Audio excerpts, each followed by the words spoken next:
ஓம் முருகா போற்றி, கந்தா போற்றி, கடம்பா போற்றி, கதிர்வேளா போற்றி, அறுபடை வீடு கொண்ட முருகப்பெருமானே போற்றி போற்றி. என் செல்ல பிள்ளைகளுக்கான ஒரு அவசரமான செய்தி. இந்த திருச்செந்தூர் முருகன் உன்னிடம் பேசியே ஆக வேண்டும்.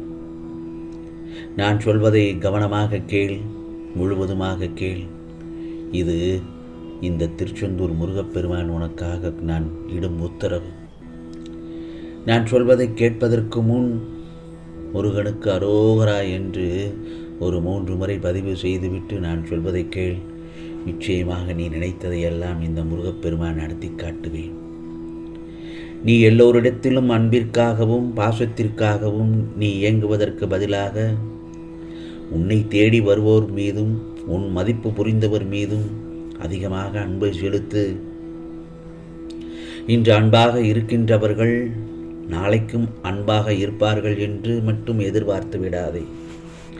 ஏனென்றால் இந்த பிரபஞ்சத்தில் பலவிதமான மனிதர்கள் இருக்கத்தான் செய்வார்கள். மனம் ஒரு குரங்கு என்று கூறுவது போல அனுபவ வார்த்தைதான். எப்போதும் எந்த உறவாக இருந்தாலும் நீ அளவோடு இருந்தால் இது போன்ற பாதிப்பு ஏற்படும் போது உன்னால் இலகுவாக, ஏன் அருமையாக சமாளித்து விடுவாய். அதற்காக எல்லோரிடத்திலும் நீ அன்பில்லாமல் வாழ் என்று நான் சொல்லவில்லை. அதிகமான அன்பை வைக்காதே என்று தான் கூறுகிறேன். அதே போலத்தான் நீதான் நிதானமாக யோசித்து யார் நல்லவர்கள் என்பதை நீ அறிந்து கொள்ள வேண்டும். இந்த கவலைகளை எல்லாம் மனதில் கொள்ளாமல் இந்த நல்லதொரு காலை பொழுதில் நீ நான் சொல்வதை கேட்டு உன் லட்சியத்தை நோக்கி போய்கொண்டே இரு. அப்போதுதான் நீ எதற்கெல்லாம் வருத்தப்பட்டு கொண்டிருந்தாயோ அது நிச்சயமாக உன்னை தேடி வரும். கவலைப்படாமல் நம்பிக்கையோடு பொறுமையோடு உன் கடமைகளை நீ செய்து கொண்டே இரு. உன் வாழ்க்கையில் எங்கும் எதையும் நீ தேடி செல்ல வேண்டாம். உனக்கான அனைத்தும் நிறைந்த விஷயங்களாய் இந்த திருச்செந்தூர் முருகப்பெருமான் நான் இருக்கிறேன் அல்லவா. மற்றவர்களை நம்பி வாழ்வது சுயமரியாதை இல்லை என்று நினைக்கும் போது என் பிள்ளை என்னிடம் மட்டும் உரிமையாக கேட்பதை பார்த்து பெருமளவில் மனதில் ஆனந்தமடைகின்றேன்.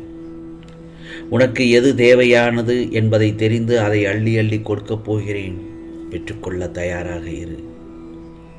நான் உன்னையே எண்ணி வாழ வேண்டும் என்று நினைக்கும் என் பிள்ளையே, உன்னை நான் என் உயிராய் தாங்குவேன். கவலைப்படாதே. எதுவாக இருந்தால் நிச்சயமாக நான் பார்த்து கொள்கிறேன்.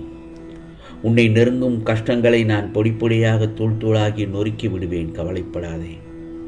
அழுகை என்ற ஒன்றுக்கு பின்னால் தான் மன நிம்மதியின் உருவம் நம் மனதிற்கு உணர்ந்து தெரிய முடிகிறது. ஆனால் சந்தோஷத்திற்கு பின்னாலும் திருப்தி என்ற உணர்வு தோன்றுவது கொஞ்சம் கஷ்டமானது தான்.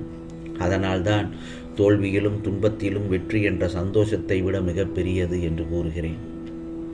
அந்த பக்குவம் மட்டும் உனக்குள் வந்துவிட்டாலே போதும், நீ வாழ்வில் ஜெயித்து கொண்டே இருப்பாய்.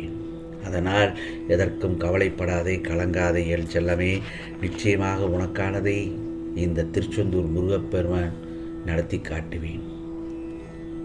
நீ அமைதியாக இரு என்று நான் சொல்ல மாட்டேன். உன் சுயமரியாதை இழந்து நீ அமைதியாக இரு என்று நான் எப்பொழுதும் சொல்ல மாட்டேன். உன்னிடத்தில் எந்த தவறும் இல்லை என்றாலும் எனக்காக நீ பொறுத்தது போதும் பொங்கி எழு என்றும் நான் கூறவில்லை. நான் சொல்வது என்ன தெரியுமா? துஷ்டனை கண்டால் தூர விலகு என்ற பழமொழியை நீ கேட்டிருப்பாய் அல்லவா. இப்போது அதை செய். நீ எந்த நட்பையோ உறவையோ என் அனுமதியின்றி ஏற்கக்கூடாது. புரிகிறதா? இது இந்த முருகப்பெருமான் இடும் கட்டளை உனக்கு. உன்னுடைய சந்தோஷம் என்னுடைய நாமத்தை முருகா முருகா என்று ஜெபிப்பதாலும் என்னையே நினைத்து கொண்டிருப்பதெல்லாம் தான் இருக்கிறது. அதற்கு தடையாக இருப்பவர்களை உதறி தள்ளிவிட்டு நீ என்னையே நோக்கி சரியான பாதையிலே நகர்ந்து வா. வாழ்க்கையில் நீ செய்த தவறுகள் உனக்கு வழியை கொடுத்து உள்ளது.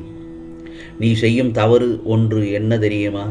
நீ தவறு செய்யும் போது உன் மனதில் எச்சரிக்கிறேன்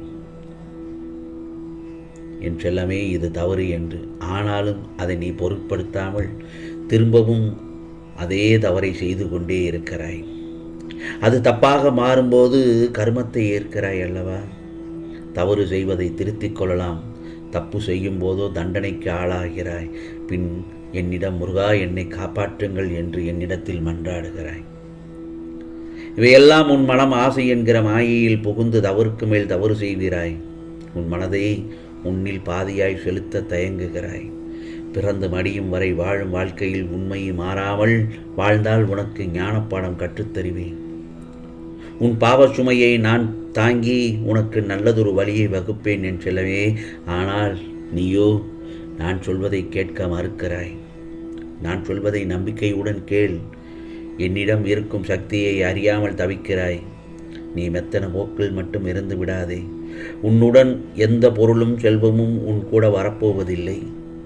நீ செய்த பாவங்கள் புண்ணியங்கள் மட்டுமே உன்னை தொடரும். இதை மனதால் அறிந்து நடந்து கொள். பிறகு உனக்கு ஒரு உண்மையான பாதையை நீ தேர்ந்தெடுத்து விடு. இருளை தேடி தேடி போய்விடாதே. நான் உனக்கு அதை அறிய வைப்பேன். ஏனென்றால் உனக்குள் இருக்கும் திறமையை உனக்கு நான் உணர்த்துவேன். சத்திய தர்மத்தை மீறி நடக்காதே. நீ என்னுடைய செல்ல பிள்ளை. உன்னை ஒதுக்கும் இடத்திலும், ஏன் உன்னை வெறுக்கும் இடத்திலும், உன் வார்த்தையை மதிப்பிடாத இடத்திலும் நீ யாரென்று யாருக்கும் நிரூபிக்க தேவையே இல்லை. மனசாட்சிக்கு மட்டும் நீ உண்மையாக இருந்தால் அமைதியாக கடந்து செல். இதுவே உனக்கு மிகப்பெரிய நல்ல பதிலை தரும். எவன் ஒருவன் பிறர் மீது குறை கூறிக்கொண்டு குதர்க்கம் செய்கின்றானோ அவன் உள்ளத்தை காயப்படுத்துகிறான். எவன் எல்லா துன்பங்களையும் தாங்கிக் கொண்டு என்னை முருகா முருகா என்று என்னை சரணடைகின்றானோ அவன் என்னை மகிழ்ச்சியில் ஆழ்த்துகிறான்.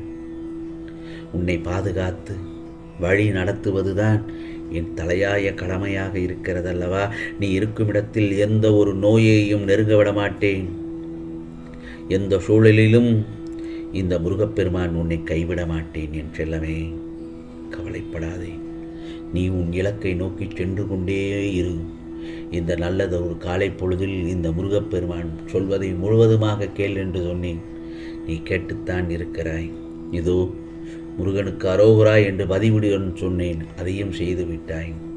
உனக்கான துயரங்கள், கடன் சுமைகள், அகந்தை, கர்வம் அனைத்தும் உன்னை விட்டு விலகப் போகிறது. நிச்சயமாக நீ நினைத்ததெல்லாம் நடக்கும் என் செல்லமே. நிச்சயமாக நீ நினைத்ததெல்லாம் நடக்கப் போகிறது. நடக்க வைப்பேன். இதுதான் அவசரமான செய்தி. நான் சொல்வதை கவனமாக கேட்டுக்கொண்டாய் அல்லவா? நிச்சயமாக உனக்கான அருளை நீ பெற்று சீரும் சிறப்புமாக வாழ இந்த முருகப்பெருமான் உனக்கு உத்தரவிட்டு அருள்பாலிக்கிறேன். இது முருகனின் அருள்வாக்கு. உனக்கானது எல்லாம் நிச்சயமாக நல்லது நடக்கும். நல்லது மட்டுமே நடக்கும். அதுவும் நன்மையாகவே இருக்கும். ஓம் சரவண பவ. ஓம் சரவண பவ. ஓம் சரவண பவ.